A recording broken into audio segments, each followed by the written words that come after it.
We live in a world that's absolutely obsessed with more. We're constantly told that the next upgrade, the bigger house, or a higher number in our bank account is the key to our security and happiness.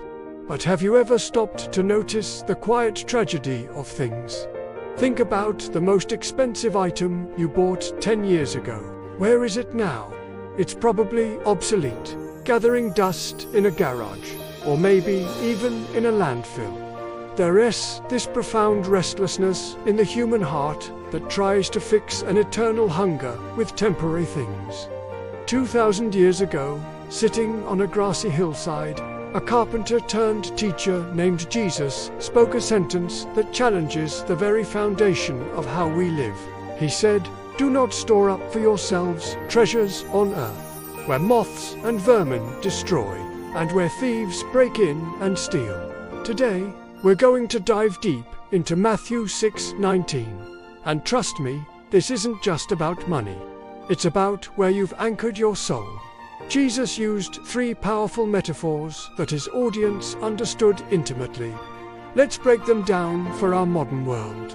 First, the moth.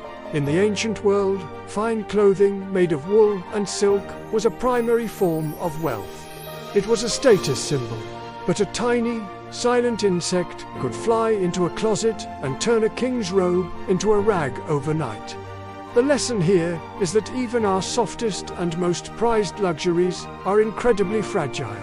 Second, the rust, or more accurately, corrosion. The original Greek word is brosis, which means eating away. This could be the slow, chemical decay of metal, or it could be rats eating through a grain supply. The point is, decay is a fundamental law of nature. Nothing is maintenance-free.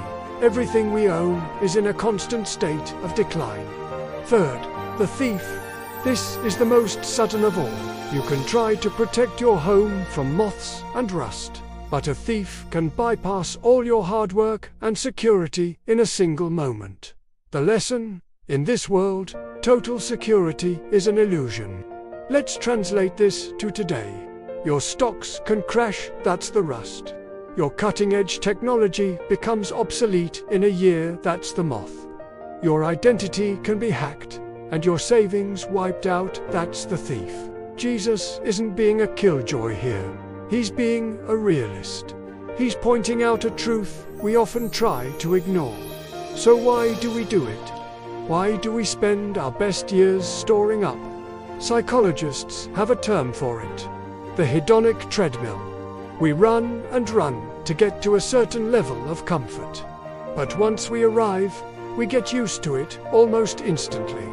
Then we just start running for the next level. We're not actually enjoying the treasure.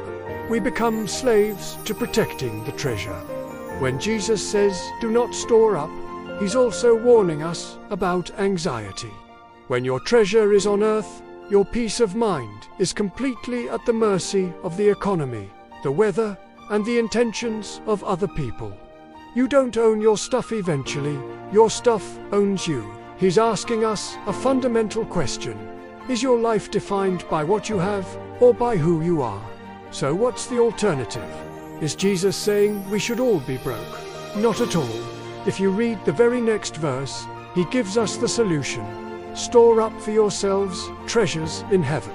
Now, heavenly treasure isn't some currency you use after you die. It's a way of living right now. Heavenly treasure is made of things that a moth can't eat and a thief can't steal.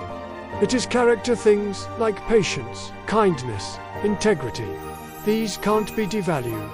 It is relationships love given freely without expecting anything in return. It is impact helping someone who can never pay you back. When you invest your time, your energy, and your resources into people and into your relationship with God, you are moving your wealth to a vault that is completely outside the reach of time and decay. You are trading what you cannot keep to gain what you cannot lose.